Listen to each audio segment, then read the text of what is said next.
Hello दोस्तों, welcome back to our channel. तो आज हम एक बहुत ही अमेजिंग सीरीज स्टार्ट करने जा रहे हैं जिसमें एक्शन और पावर्स तो एक अलग ही लेवल पे हैं। तो चलिए बिना और टाइम जाया किए अपनी इस अमेजिंग सीरीज को स्टार्ट करते हैं। तो एपिसोड की शुरुआत में हम एक लड़के को देखते हैं जिसका नाम डैन था। वो एक बहुत ही मिस्टीरियस जगह पे मौजूद था जहाँ वो हेवन एंड अर्थ के डिवाइन ऑर्ब को लेने की कोशिश कर रहा था ताकि वो दोबारा अपनी पास्ट लाइफ में जाकर सब कुछ ठीक कर सके। पर तभी उस डिवाइन ऑर्ब से बहुत ज्यादा स्पिरिचुअल एनर्जी बाहर निकलती है जिसकी वजह से डैन उड़ता हुआ पीछे जा गिरता है और उसके मुंह से ब्लड निकलने लगता है। उसके बाद वो डिवाइन ऑर्ब डैन से पूछता है, क्या तुम वाकई अपना सब कुछ खो के दोबारा पास्ट में जाना चाहते हो? उसके बाद सीन चेंज होता है और हमें कुछ देर पहले का सीन दिखाया जाता है जहाँ डैन और उसकी वाइफ किंची किसी से बच के भाग रहे थे। यहाँ मैं आपको बता दूं, डैन और उसकी वाइफ इस वर्ल्ड के टॉप क्लास के एल्केमी मास्टर हैं और डैन एक टंग संग रैंक पे है जो एल्केमी में एक सुपीरियर रैंक मानी जाती है। वहीं वो दोनों भागते भागते एक जगह पे जाके रुक जाते हैं और डैन अपनी वाइफ को बचाने के लिए कुछ तलिस्मैन का यूज करके वहाँ पे एक बैरियर बना देता है ताकि उसकी वाइफ को कोई भी वहाँ पे ढूंढ ना पाए। बैरियर बनाने के बाद डैन किंची से कहता है, चाहे कुछ भी हो जाए पर तुम यहाँ से बाहर मत आना। वो दोनों बातें कर ही रहे थे कि तभी डैन का छोटा भाई दीवार तोड़ता हुआ अंदर आ गिरता है। ये देखकर डैन भागकर अपने छोटे भाई के पास जाता है और उसे उठाने लगता है। पर तभी उस टूटी हुई दीवार से एक और आदमी अंदर आता है जिसका नाम हाउटियान था। डैन को वहाँ देखकर हाउटियान डैन से कहता है, आज मैं तुम्हें और तुम्हारी वाइफ को जिंदा नहीं छोड़ूंगा। ये सुन के डैन के छोटे भाई शाओयू को बहुत ही ज्यादा गुस्सा आता है और वो अपनी सोर्ड से हाउटियान पे अटैक कर देता है। पर हाउटियान बहुत ही ज्यादा पावरफुल था। वो शाओयू के अटैक को आसानी से रोक देता है और उसे कहता है, तुम कुछ भी कर लो पर आज तुम अपने भाई और उसकी वाइफ को नहीं बचा पाओगे। पर अगर तुम मेरे आगे घुटने टेक कर मेरे गुलाम बन जाते हो तो मैं तुम्हारी जान बख्श दूंगा। ये सुन के शाओयू कहता है, उससे अच्छा मैं मरना पसंद करूंगा। ये सुन के हाउटियान शाओयू पे एक बहुत ही ज्यादा पावरफुल अटैक करता है जिससे शाओयू उड़ता हुआ पीछे एक पिलर के साथ जा टकराता है जिसकी वजह से शाओयू बहुत ही ज्यादा घायल हो गया था। अपने भाई की ऐसी हालत देखकर डैन को बहुत ही ज्यादा गुस्सा आता है और वो हाउटियान से कहता है, हाउटियान तुम पहले ही मेरी वाइफ की फिनिक्स मार्शल सोल ले चुके हो तो अब तुम और क्या चाहते हो? तुम हमारे पीछे क्यों पड़े हुए हो? जिस पे हाउटियान कहता है, मुझे तुम्हारी वाइफ किंची की जान चाहिए क्योंकि जब तक वो जिंदा रहेगी तब तक मुझे निर्वाणा बर्थ की सीट नहीं मिलेगी, इसलिए तुम्हारी वाइफ को मरना ही होगा। ये सुनकर डैन को बहुत ही ज्यादा गुस्सा आता है और वो अपने स्पिरिचुअल पन से हाउटियान पे अटैक कर देता है। पर हाउटियान बहुत ही ज्यादा पावरफुल था। वो डैन को मार मार के उसकी हालत खराब कर देता है। आप लोग सोच रहे होंगे कि डैन हमारा हीरो होते हुए भी इतना ज्यादा कमजोर क्यों है? तो मैं आपको यहाँ बता दूं, डैन ने अपनी इस लाइफ में मार्शल आर्ट्स को बिल्कुल भी इम्पोर्टेंस नहीं दी थी। उसका पूरा फोकस सिर्फ अल्केमी सीखने में था और इसी वजह से डैन को फाइटिंग नहीं आती थी। उसके बाद हाउटियान किंची को ढूंढने की कोशिश करता है पर डैन के तलिस्मैन बैरियर की वजह से वो उसे ढूंढ नहीं पाता। ये देखकर हाउटियान किंची से कहता है, किंची तुम कहाँ हो? देखो तुम्हारे बचपन का दोस्त तुमसे मिलने आया है। पर किंची फिर भी बाहर नहीं आती। ये देखकर हाउटियान डैन से कहता है, मैं सबसे पहले तुम्हें ही खत्म करता हूँ तभी तुम्हारी वाइफ बाहर आएगी। हाउटियान की ये बात सुन के डैन अपनी पावर्स का यूज करते हुए सुप्रीम गोल्डन स्पिरिचुअल ड्रैगन को समन करता है और उसे हाउटियान पे अटैक कर देता है। वहीं ये देखकर हाउटियान भी अपनी फिनिक्स मार्शल सोल को समन करते हुए डैन के ड्रैगन पे अटैक करके उसे खत्म कर देता है जिसकी वजह से डैन बहुत ही ज्यादा घायल हो गया था। डैन की ऐसी हालत देखकर किंची खुद को रोक नहीं पाती और वो उस बैरियर से बाहर आ जाती है डैन को संभालने के लिए। पर जैसे ही किंची बाहर आती है हाउटियान उस पे भी अपनी फिनिक्स मार्शल सोल से अटैक कर देता है जिसकी वजह से किंची बहुत ही ज्यादा इंजर्ड हो चुकी थी। तभी शाओयू एक बार फिर से उठ खड़ा होता है और वो दोबारा हाउटियान पे अटैक कर देता है। पर बहुत ज्यादा कोशिश करने के बावजूद भी वो हाउटियान को हरा नहीं पा रहा था। उसके बाद हम डैन और किंची को देखते हैं जिन्हें अपने गुजारे हुए प्यार के लम्हे याद आ रहे थे और किंची डैन की बाहों में दम तोड़ देती है। ये देखकर डैन जोर जोर से चिल्लाते हुए रोने लगता है। वही शाओयू डैन को रोते हुए देखकर समझ जाता है कि किंची मर गई है। ये देखकर शाओयू डैन को बचाने के लिए अपनी सोल को बर्न करके एक बहुत ही पावरफुल अटैक करता है और वहाँ की जमीन फट जाती है और डैन उसके अंदर गिरने लगता है। गिरते हुए जैक ने किंची के पेंडेंट को पकड़ लिया था। उसके बाद हमारा सीन दोबारा प्रेजेंट में आ जाता है जहाँ डैन कहता है, किंची और शाओयू तुम दोनों मेरा वेट करना, मैं वापस आ रहा हूँ। और ये कहकर डैन उस डिवाइन ऑर्ब की बात मान जाता है जिसके बाद जैक का रीइंकार्नेशन हो जाता है। तभी डैन की आंखें कमरे के अंदर खुलती है जहाँ एक लड़की जिसका नाम लिन मियाओ था वो डैन को उठा रही थी और वो डैन पे गुस्सा करते हुए डैन से कहती है, मैंने तुम्हें कहा भी था कि तुम्हें फर्नेस की फायर का ध्यान रखना है पर तुम तो यहाँ पे मजे से सो रहे हो जिसकी वजह से सारी मेडिसिन जल गई है। तुम्हें पता है ना ये मेडिसिन कितनी महंगी थी? मियाओ की ये सारी बातें सुनकर डैन को याद आता है कि ये लड़की लिन फैमिली की है और लिन फैमिली ने ही मेरी पिछली लाइफ में मुझे और मेरे पेरेंट्स को सहारा दिया था। पर मेरी पिछली लाइफ में लिन फैमिली बहुत ही ज्यादा गरीब थी जिसकी वजह से लिन फैमिली को यूजी सिटी को छोड़ना पड़ा था। लेकिन सिटी के बाहर बाकी फैमिलियों ने मिलकर लिन फैमिली को डिस्ट्रॉय कर दिया था। पर अब मैं उस डिवाइन ऑर्ब की वजह से दोबारा अपनी पास्ट लाइफ में वापस आ गया हूँ और इस बार मैं लिन फैमिली को कुछ भी नहीं होने दूंगा। और ये कहकर डैन कल्टीवेट करने की कोशिश करता है पर अपनी कल्टीवेशन लेवल को देखकर डैन बहुत ही ज्यादा हैरान हो जाता है क्योंकि डैन बहुत ही लो लेवल पे था और उसकी मार्शल आर्ट्स की पावर भी अभी तक अवेकन नहीं हुई थी। ये देखकर डैन समझ गया था कि उसे अपनी कल्टीवेशन को दोबारा शुरू से स्टार्ट करना होगा और सबसे पहले मुझे अपनी मार्शल आर्ट्स की पावर को अवेकन करना होगा। और डैन यहाँ बताता है कि मार्शल आर्ट्स की पावर को अवेकन करने के बाद ही एक कल्टीवेटर अलग अलग लेवल पे पहुंच सकता है, जैसे warrior, great martial artist, peak 3 realms और सबसे पावरफुल रैंक मार्शल गॉड है। और ये कहकर डैन कहता है मुझे जल्द से जल्द अपनी मार्शल आर्ट्स की पावर को अवेकन करना होगा ताकि मैं हाउ टियान को ढूंढकर उससे अपना बदला ले सकूं। उसके बाद डैन उस फर्नेस के अंदर जाके देखता है जिसके अंदर कुछ हर्ब्स जले हुए थे। ये देखकर डैन कुछ और हर्ब्स को लेकर उस फर्नेस के अंदर डाल देता है। ये देखकर लिन मियाओ एक बार फिर से डैन पे गुस्सा करती हुई उससे कहती है ये तुम क्या कर रहे हो, तुम पहले वाले हर्ब्स को तो जला चुके हो और अब और हर्ब्स को वेस्ट करना चाहते हो। पर डैन लिन मियाओ को कोई जवाब दिए बगैर ही उन हर्ब्स को रिफाइन करने लगता है और देखते ही देखते वो एक लिक्विड मेडिसिन बना लेता है। ये देखकर लिन मियाओ डैन से पूछती है ये किस तरह की मेडिसिन है और इसका ग्रेड क्या है, जिसपे डैन लिन मियाओ को बताता है ये एक 6th ग्रेड की मेडिसिन है। डैन की ये बात सुन के लिन मियाओ बहुत ही ज्यादा शौक हो गई थी और वो डैन से कहती है हमारी लिन फैमिली के अंदर कोई भी 3rd ग्रेड से ऊपर की मेडिसिन नहीं बना सकता, तो तुमने एक 6th ग्रेड की मेडिसिन कैसे बना ली और तुम्हारा एल्केमी मास्टर कौन है। पर डैन मियाओ को कोई भी जवाब नहीं देता और वो सोचते हुए खुद से ही कहता है मेरे पास अभी भी थोड़ी स्पिरिचुअल एनर्जी मौजूद है, लेकिन ये काफी नहीं है मार्शल आर्ट्स की पावर को अवेकन करने के लिए। मुझे अपनी स्पिरिचुअल एनर्जी को जल्द से जल्द बढ़ाने के लिए कुछ न कुछ तो करना ही होगा। उसके बाद डैन मियाओ को अपने साथ लेकर उस मेडिसिन को बेचने के लिए सिटी के मार्केट के अंदर चला जाता है और सिटी में घूमते हुए डैन अपनी पास्ट की यादों में खो जाता है, जहाँ डैन सोचते हुए कहता है मुझे याद है कि मेरी पिछली लाइफ में लिन फैमिली को लूट लिया गया था, पर मैं वहाँ से किसी तरह जान बचा के भाग गया था। पर इस बार मैं बहुत ही ज्यादा स्ट्रॉन्ग बनूंगा और लिन फैमिली को कुछ भी नहीं होने दूंगा। पर स्ट्रॉन्ग बनने के लिए मुझे सबसे पहले कुछ इंग्रेडिएंट्स की जरूरत होगी, इसलिए अब सबसे पहले मैं इंग्रेडिएंट्स खरीदूंगा और इस बार एल्केमी स्किल्स के साथ साथ मार्शल आर्ट्स भी सीखूंगा, क्योंकि पिछली लाइफ में मैंने अपनी मार्शल आर्ट्स पे इतना ज्यादा फोकस नहीं किया था और इसीलिए मैं अपने भाई शाओयू और वाइफ किंची को नहीं बचा पाया। पर इस बार मैं अपना मेन फोकस अपने मार्शल आर्ट्स पे करूंगा, पर उसके लिए मुझे बहुत सारे पैसे कमाकर लिन फैमिली को एक बार फिर से अपने पाँव पे खड़ा करना होगा। ये सब सोचते सोचते डैन और मियाओ एक शॉप में पहुंच जाते हैं, जहाँ शॉप की एक लड़की उन दोनों को देखती हुई कहती है पता नहीं ये गरीब लोग कहाँ से मुंह उठा कर आ जाते हैं। लेकिन तभी डैन उस लड़की के पास जाकर उसे एक कोड बताता है और डैन का कोड सुन के वो लड़की वहाँ से चली जाती है। ये देखकर डैन सोचते हुए कहता है पता नहीं ये कोड सही होगा भी ये नहीं, क्योंकि इतना ज्यादा टाइम बीत गया है और मुझे तो अब वो कोड सही से याद भी नहीं है। तभी वो लड़की वापस आते हुए डैन से पूछती है तुम्हारे पास एक्सचेंज करने के लिए क्या है, जिसपे डैन उसे वही 6th ग्रेड वाली मेडिसिन दिखाता है। ये देखकर वो लड़की डैन और मियाओ को अंदर आने के लिए कहती है, लेकिन तभी एक लड़का उन्हें रोकते हुए कहता है लिन फैमिली के डिसाइबल्स जंबो हाउस में क्या कर रहे हैं, क्योंकि मेरे अकॉर्डिंग तो लिन फैमिली बहुत ही ज्यादा गरीब है और उसकी इतनी औकात नहीं है कि वो ट्रायर हाउस से कुछ खरीद सके। और ये कहकर वो लड़का जिसका नाम जेंग मुयोन था वो लिन मियाओ से कहता है तुम मेरी चौथी गुलाम बन जाओ, उसके बाद तुम जो भी ट्रायर कहोगी वो मैं तुम्हारे लिए खरीद दूंगा। और ये कहकर जेंग मुयोन मियाओ को पकड़ने के लिए अपना हाथ आगे बढ़ाता है, पर तभी डैन उसका हाथ पकड़कर उसे रोक देता है। ये देखकर जेंग को बहुत ही ज्यादा गुस्सा आता है और वो डैन पे अटैक कर देता है, पर डैन उसके अटैक से बचते हुए उसे काफी इजीली हरा देता है और डैन उसका हाथ मोड़ देता है, जिसकी वजह से जेंग को बहुत ही ज्यादा दर्द हो रहा था। और वो डैन से कहता है तुम्हारे जैसे लिन फैमिली के एक घटिया लड़के की मेरी जैसी एक बड़ी फैमिली के यंग मास्टर के साथ पंगा लेने की हिम्मत कैसे हुई, अब तुम देखना मेरी फैमिली तुम्हारा क्या हाल करती है, अब मेरी फैमिली तुम्हें जिंदा नहीं छोड़ेगी। ये सुन के डैन उसे एक पंच मार देता है, जिसके इम्पैक्ट की वजह से जेंग पीछे जा गिरता है और डैन लिन मियाओ से कहता है जब तक मैं तुम्हारे साथ हूँ तुम्हें ऐसे घटिया लोगों से डरने की कोई भी जरूरत नहीं है। उसके बाद वो दोनों उस शॉप के अंदर चले जाते हैं, जहाँ एक शॉपकीपर डैन की उस मेडिसिन को चेक कर रहा था। तभी वहाँ पे जेंग आकर उन लोगों का मजाक उड़ाने लगता है और उनसे कहता है तुम्हारी लिन फैमिली क्या पागल हो गई है जो तुम लोग एक खाली बोतल में पानी भरकर उसे बेचने आ गए हो। ये सुन के लिन मियाओ को बहुत ही ज्यादा गुस्सा आता है और वो जेंग को कुछ कह नहीं वाली थी, पर डैन उसे रोक देता है। उसके बाद वो शॉपकीपर डैन से कहता है लड़के क्या तुम मुझे बता सकते हो ये कौन सी मेडिसिन है, क्योंकि मैं यहाँ पे कई सालों से काम कर रहा हूँ पर आज तक मैंने ऐसी मेडिसिन नहीं देखी, कहीं ऐसा तो नहीं तुम ये नकली मेडिसिन लेकर मुझे बेवकूफ बना रहे हो।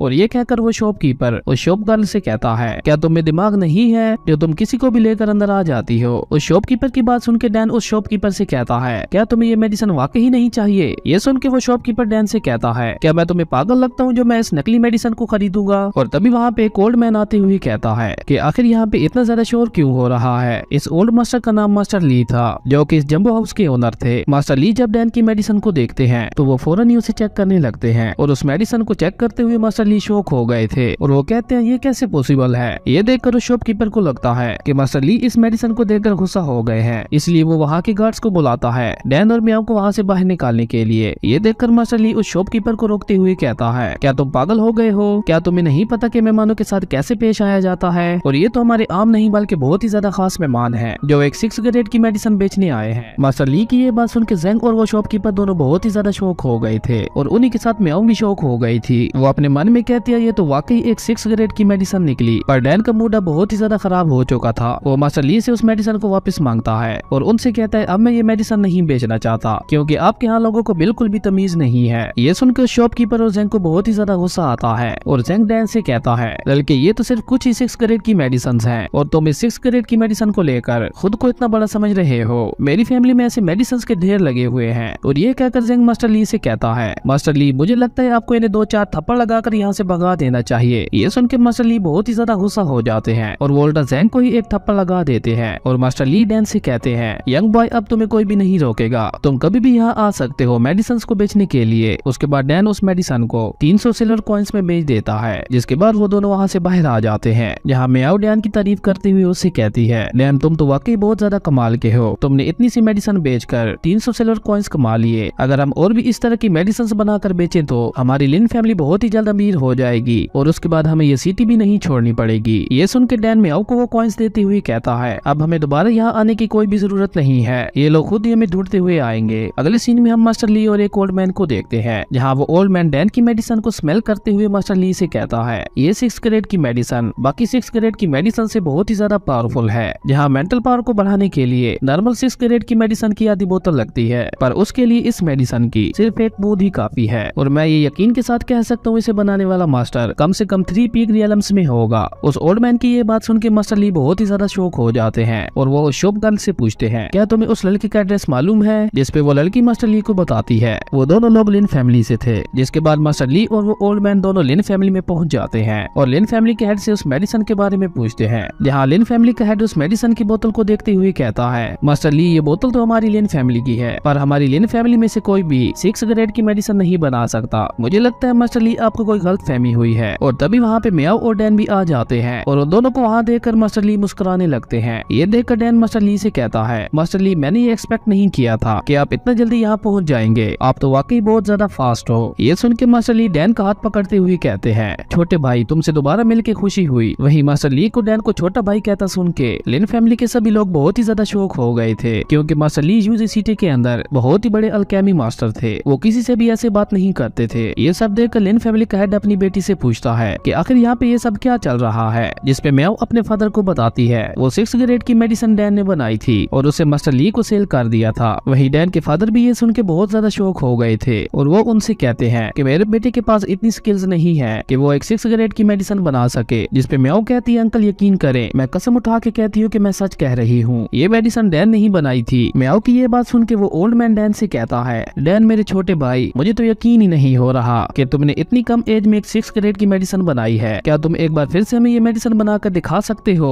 ताकि हम भी इस मेडिसिन के रिफाइनिंग के प्रोसेस को देख पाएं। जिसपे डैन कहता है मैं आपको वो मेडिसिन रिफाइन करके तो दिखा सकता हूँ पर मुझे उसके बदले क्या मिलेगा। जिसपे मास्टर ली कहते हैं छोटे भाई हम तुम्हारी मेडिसिन की कीमत को 10% बढ़ा देंगे। पर जैक मास्टर ली से कहता है नहीं आपको मेरी मेडिसिन की प्राइस 20% बढ़ानी होगी तभी मैं आपके साथ बिजनेस करूंगा वरना मुझे इस बिजनेस में कोई भी इंटरेस्ट नहीं है। जिसपे मास्टर ली थोड़ी देर सोचने के बाद मान जाते हैं। उसके बाद वो सभी लोग वहाँ से रिफाइनिंग मेडिसिन रूम के अंदर चले गए थे जहाँ डैन शॉप से लाए हुए इंग्रेडिएंट्स को फर्नेस में डालकर मेडिसिन को अपनी स्पिरिचुअल मेंटल पावर से रिफाइन करने लगता है। ये देखकर मास्टर ली अपने दोस्त मास्टर काउ से कहता है क्या तुम्हें नहीं लगता कि इस लड़के की मेंटल पावर कुछ मिस्टीरियस और स्ट्रॉन्ग है। इसने तो इंग्रेडिएंट्स को फर्नेस में डालने से पहले मिक्स भी नहीं किया और न ही उन्हें खोल के चेक किया है। इस लड़के की मेडिसिन रिफाइनिंग का तरीका वाकई बहुत अलग और स्ट्रॉन्ग है। जिसके बाद डैन उस मेडिसिन को रिफाइन करने के लिए अपनी बहुत ज्यादा मेंटल पावर का यूज करता है और देखते ही देखते वो मेडिसिन रिफाइन हो जाती है। उस मेडिसिन के रिफाइन होते ही उस मेडिसिन से बहुत ज्यादा खुशबू निकलने लगती है जो उस पूरे रूम में फैल गई थी। वहीं डैन एक बार फिर से उस अर्थ एंड हेवन डिवाइन ऑर्ब के पास पहुंच चुका था और तभी डैन उस ऑर्ब को छू लेता है। जिसके बाद वो दोबारा प्रेजेंट में आ गया था और उस फर्नेस की फायर को बुझाने लगता है। और ये देखकर मास्टर ली चिल्लाते हुए डैन से कहते हैं छोटे भाई तुम एक अल्केमी हो तो तुम्हें ये पता होना चाहिए कि फाइनल मिक्सिंग के दौरान एक अल्केमी को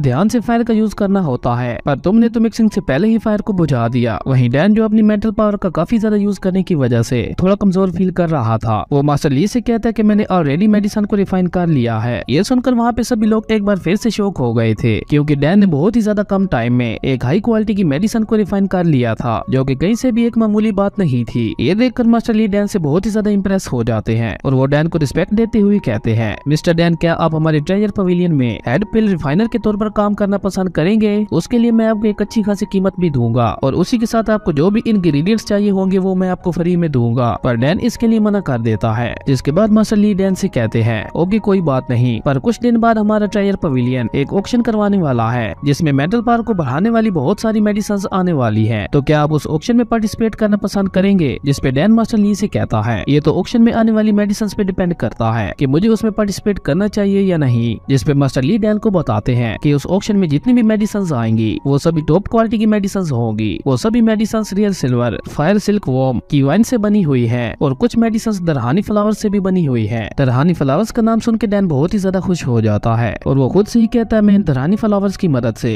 एक मेडिसिन बनाकर अपनी मार्शल आर्ट्स की पावर को अवेकन कर सकता हूँ, इसलिए मुझे दरहानी फ्लावर से बनी हुई मेडिसिन किसी भी कीमत पे लेनी ही होगी। और ये सोच के डैन उस ऑक्शन में पार्टिसिपेट करने के लिए रेडी हो जाता है और रिफाइन की गई मेडिसिन को भी मास्टर ली को दे देता है। जिसके बाद मास्टर ली और मास्टर काओ वहाँ से चले जाते हैं। वहीं डैन ने अपनी मेंटल पावर का बहुत ही ज्यादा यूज कर लिया था, इसलिए उसे चक्कर आने लगते हैं और वो नीचे गिरने ही वाला था कि तभी उसके फादर उसे संभाल लेते हैं। और इसी के साथ हमारा ये एपिसोड यहीं पे खत्म हो जाता है। दोस्तों आप लोगों को ये सीरीज कैसी लगी और क्या मैं इस सीरीज को कंटिन्यू करूं या नहीं, कमेंट करके जरूर बताना। अगर आपको ये वीडियो अच्छी लगी तो लाइक कर दें और अगर चैनल पे नए आए हो तो सब्सक्राइब करते जाना। तो मिलते हैं एक न्यू वीडियो में, तब तक के लिए बाय।